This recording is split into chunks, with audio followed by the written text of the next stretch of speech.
Chers amis, bonjour. Au nom du mouvement de la paix, on va faire une brève prise de parole. Merci d'être présent. On a 3 points à mentionner. Alors le fait qu'on demande le cessez-le-feu à Gaza, je pense comme tout le monde ici présent. Il y en a marre de tous ces bombardements, puisqu'on dit cessez-le-feu, mais c'est surtout qu'Israël arrête de bombarder et de détruire la ville de Gaza et la ville de Rafah. Le deuxième point, il est urgent que la France reconnaisse l'État de Palestine. 3 États ont reconnu l'État de Palestine cette semaine.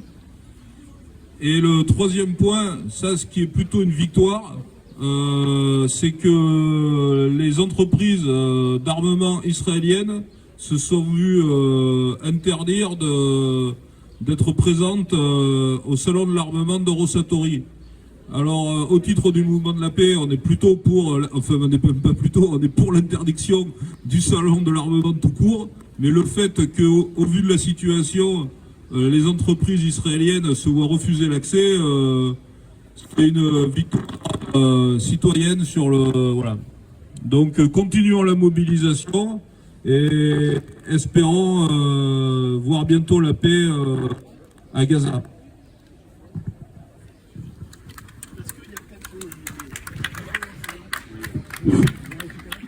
Merci à toi pour le mouvement de la paix. Donc je vais faire une intervention pour LFI. La semaine passée, on s'était félicité d'une actualité internationale, notamment judiciaire, qui nous avait redonné de la force. Le procureur de la Cour pénale internationale avait déposé des requêtes pour que des mandats d'arrêt pour crimes de guerre et crimes contre l'humanité soient émis contre 3 dirigeants du Hamas, Yoav Gallant, ministre de la Défense, et Benjamin Netanyahou, chef du gouvernement israélien. La Cour internationale de justice, à la demande de l'Afrique du Sud, avait enjoint Israël de cesser l'offensive sur Rafah, entamée le 7 mai, et de rouvrir le passage du terminal à la frontière avec l'Égypte. L'Espagne, l'Irlande et la Norvège avaient annoncé la reconnaissance de l'État de Palestine, événement devenu réalité ce mardi.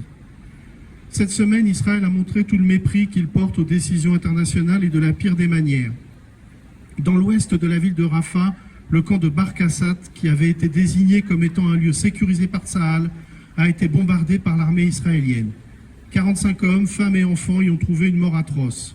On a tous en tête les images d'horreur, celle de corps transformés en torches humaines, celle du bébé porté dans les bras d'un homme, peut-être son père, dont la tête était arrachée. Le plan israélien consistant à transformer la bande de Gaza en un espace invivable continue de suivre son cours. 1 million de Gazaouis ont de nouveau fui les zones bombardées vers le centre ou le nord. Mais de toute façon, il n'y a aucune zone en sécurité dans toute l'enclave palestinienne. Ils ont fui aussi vers la zone côtière, devenue un immense camp de réfugiés de plusieurs kilomètres de long, de tentes alignées. L'UNRWA indique une situation déplorable pour cette population, sans nourriture, sans eau et sans soins. Les chars de Tsahal sont rentrés dans le centre de Rafah après d'intenses tirs d'artillerie. Rien ne semble devoir faire faillir Netanyahou dans son plan génocidaire et pourtant, il faudra le contraindre au cessez-le-feu et un jour à la paix. Les 3 reconnaissances de pays européens de l'État palestinien ne sont pas quantité négligeable. En augmentant le nombre d'États, aujourd'hui 146, qui reconnaissent la Palestine, on augmente le nombre d'acteurs. Excusez-moi. Chaîne, s'il te plaît.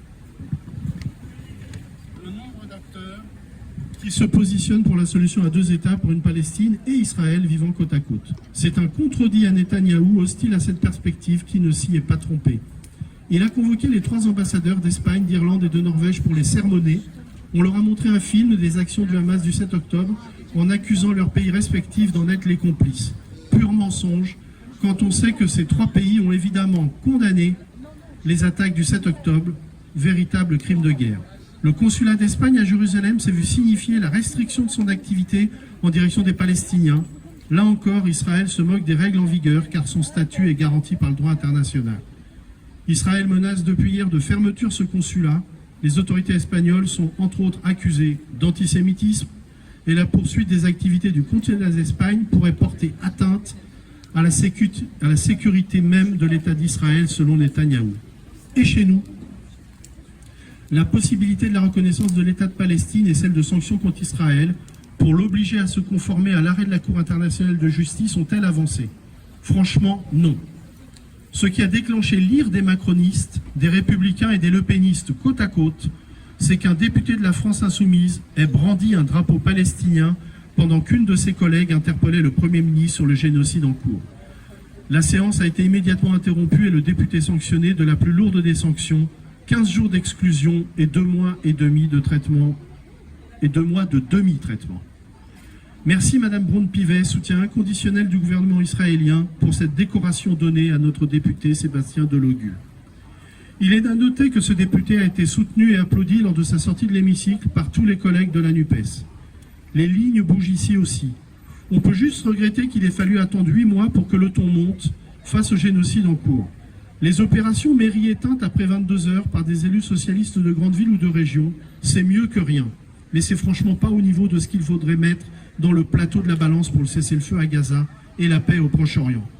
8 mois ont été perdus en Occitanie, par exemple, depuis que Mme Delga expliquait en octobre 2023 qu'il fallait interdire les manifestations de soutien au peuple palestinien. Le paradoxe dans le discours de tous ces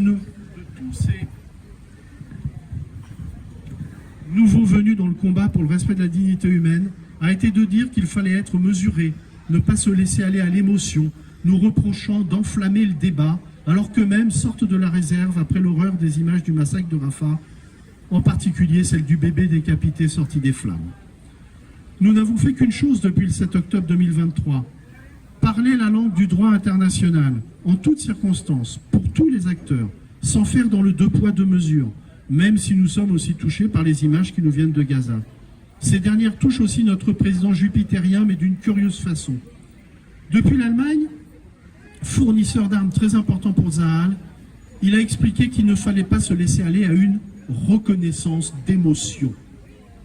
La reconnaissance de la Palestine devra arriver en son temps, après un processus de paix et après que M. Abbas, président de l'autorité palestinienne, pour M. Macron, ait fait les réformes nécessaires. Pour Emmanuel Macron, s'il n'y a pas d'État palestinien, c'est la faute aux Palestiniens. Remarquez, en France, nous sommes habitués à ces fines analyses présidentielles. S'il y a du chômage, c'est la faute des chômeurs. S'il y a des dépenses de soins, c'est la faute des malades. Et donc, s'il n'y a pas de Palestine, c'est la faute des Palestiniens. En France, peu à attendre de nos autorités, alors que la reconnaissance par notre pays de l'État de Palestine constituerait un événement majeur. En France, nous ne pouvons compter que sur le développement du mouvement de solidarité envers le peuple de Gaza. Depuis le massacre de Rafah, il y a à présent des manifestations quotidiennes, notamment à Paris, en soirée, pour exiger le cessez-le-feu. Ce sont des manifestations jeunes, imposantes, qui rassemblent des milliers de manifestants, parfois décidés en quelques heures, comme celle de jeudi soir, du jeudi noir, devrait-on dire. C'est le soir où Netanyahou a été invité en prime time à déverser sa propagande à la télévision. Quelques mots à retenir de ce tortionnaire sans surprise. Il a affirmé défendre la civilisation au fondement judéo-chrétien. Est-il au courant, lui le bourreau aux mains salies de 36 000 victimes, que les fondements judéo-chrétiens, c'est aussi et surtout le décalogue, et tu ne tueras point. Sur la question de l'État palestinien, il pense que la France ne serait pas contente de voir s'installer dans la banlieue parisienne. Cela montre clairement son caractère raciste. Les Palestiniens, les jeunes de nos banlieues, tout ça c'est des Arabes, des musulmans, de la racaille, auxquels il ne faut pas laisser trop de droits selon M. Netanyahou. Notons qu'effectivement, pour les soutiens d'Israël, il y a une identification, une assimilation de populations étrangères jugées dangereuses aux populations racisées de notre pays, sommées de ne pas se montrer solidaires des Palestiniens, sinon c'est du communautarisme. D'après M. Macron, évidemment, pas d'après moi. Ce qu'ils ne comprennent pas, c'est que tout être humain, sans distinction de race, de genre, de confession, de langue, est légitimement révulsé par la situation à Gaza. Aux jeunes qui manifestaient, les belles personnes ont répondu « On ne vous a pas vu manifester contre Vladimir Poutine ou Bachar el-Assad. Quel aveu! Nous sommes d'accord avec vous, Netanyahou, et de la même trempe que Vladimir Poutine et Bachar el-Assad. La prochaine fois, on y pensera. » En attendant, nous manifestons et manifesterons encore pour cette juste cause, pour mettre fin au premier génocide du XXIe siècle. Pour cela, nous demandons cessez-le-feu immédiat et inconditionnel, libération des otages israéliens et des prisonniers politiques palestiniens, levée du blocus de Gaza, fin de la colonisation en Cisjordanie et à Jérusalem-Est, négociation de paix sur la base de résolutions de l'ONU pour 2 États, Palestine et Israël, se respectant et se reconnaissant mutuellement. Merci de m'avoir écouté. Cessez-le-feu immédiat!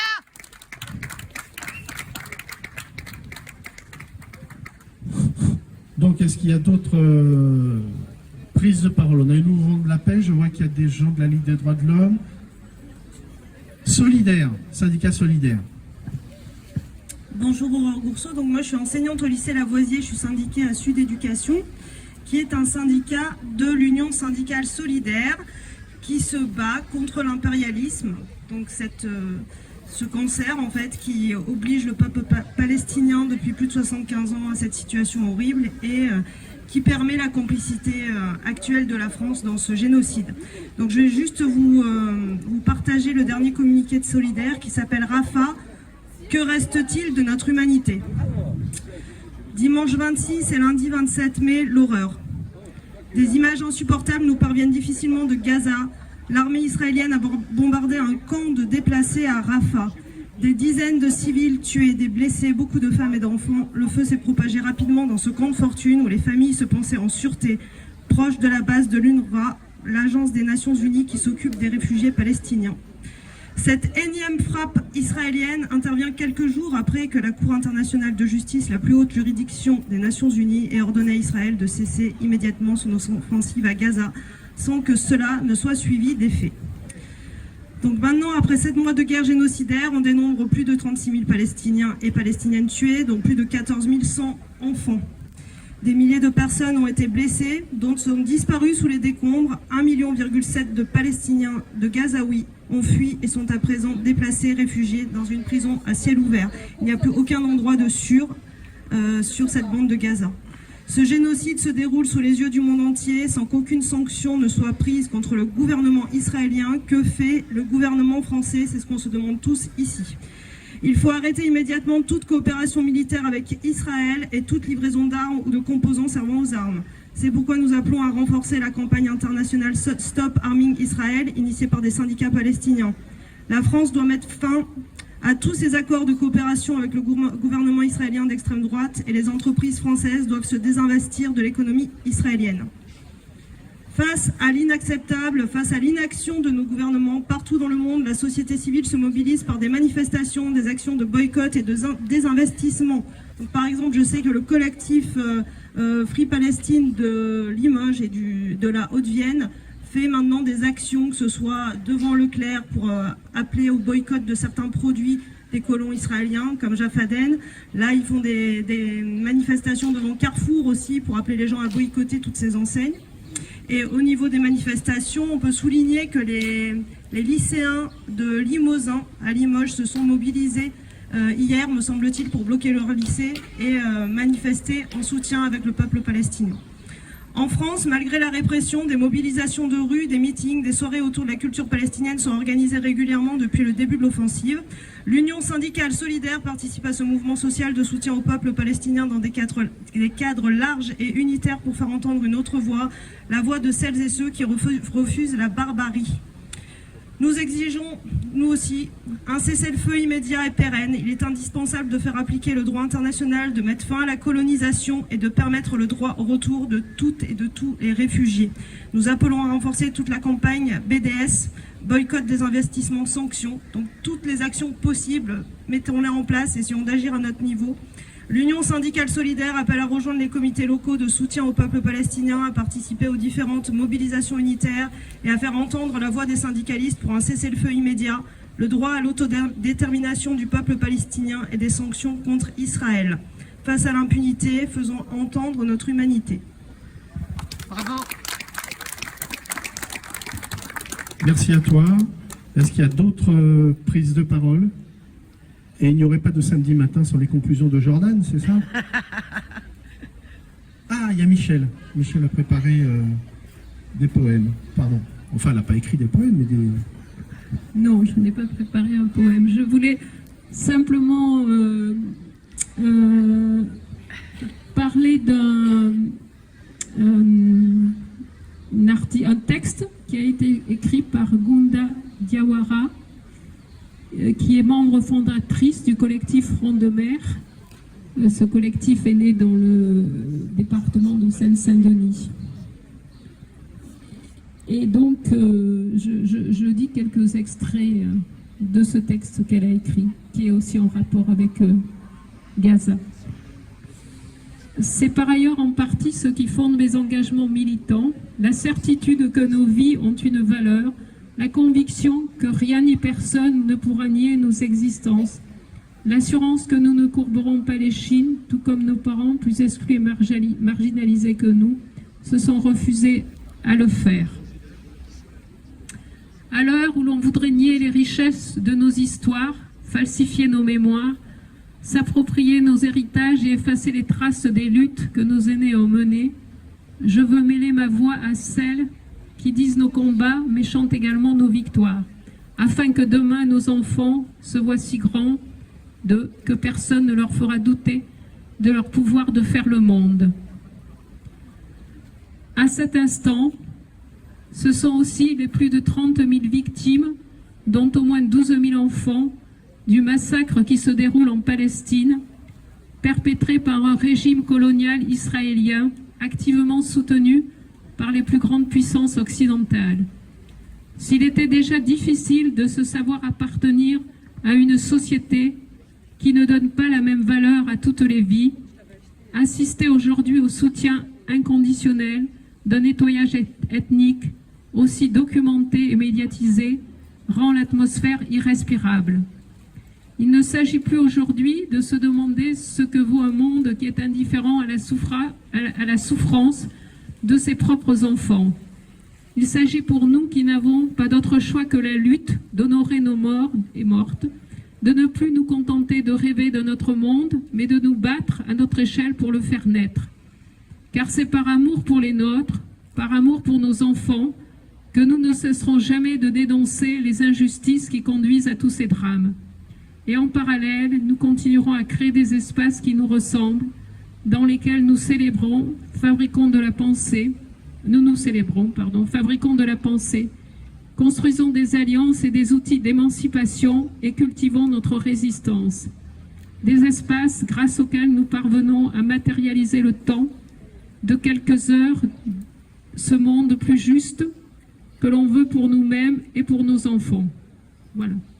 Merci.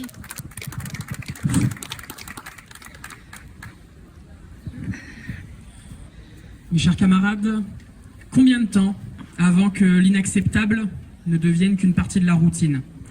Combien de temps devrons-nous voir des drames se passer sur nos télés, sur nos téléphones, sur nos tablettes, avant qu'on finisse par se dire que finalement, c'est juste quelque chose qui arrive? Jean-Philippe l'a dit, l'objectif du gouvernement israélien est de rendre tout le territoire palestinien inhabitable. Pourtant, force est de constater que la réalité n'est pas si simple.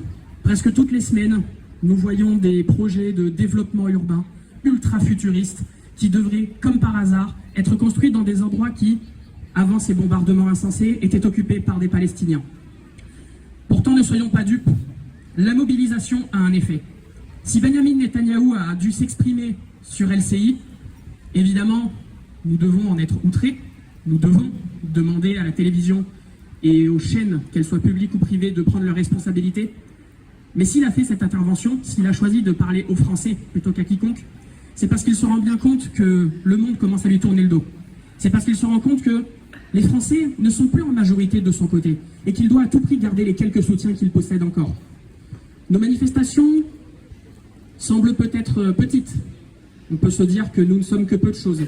Pourtant, chaque personne qui entend le message que nous portons et qui décide de se refuser à entendre l'inacceptable sans agir, eh bien chaque personne représente une victoire infinie pour le mouvement. Une victoire qui, petit à petit, finira par faire comprendre au monde entier que le peuple a décidé de ne plus se laisser faire. Et peut-être que dans 10, 15, 20 ans, on nous dira que les Français n'étaient pas complices, que les Français étaient dans la rue, comme on nous a dit que tous les Français étaient résistants. Pourtant, nous savons que ce n'est pas le cas. Nous le voyons aujourd'hui. Nous ne l'oublierons pas. Nous ne laisserons pas l'extrême droite, nous ne laisserons pas qui que ce soit qui ait soutenu ce mouvement génocidaire faire comme s'il avait toujours été du bon côté de l'histoire. Non seulement nous n'oublierons pas, Mais nous nous assurons que personne d'autre n'oublie. Car lorsque les Palestiniens auront enfin conquis le droit de vivre librement sur la terre qui les a vus naître, alors ce sera l'humanité tout entière qui aura fait un grand pas en avant, dans le respect de ses droits, dans le respect de sa nature même. Merci à vous. Bravo, bravo, bravo, bravo.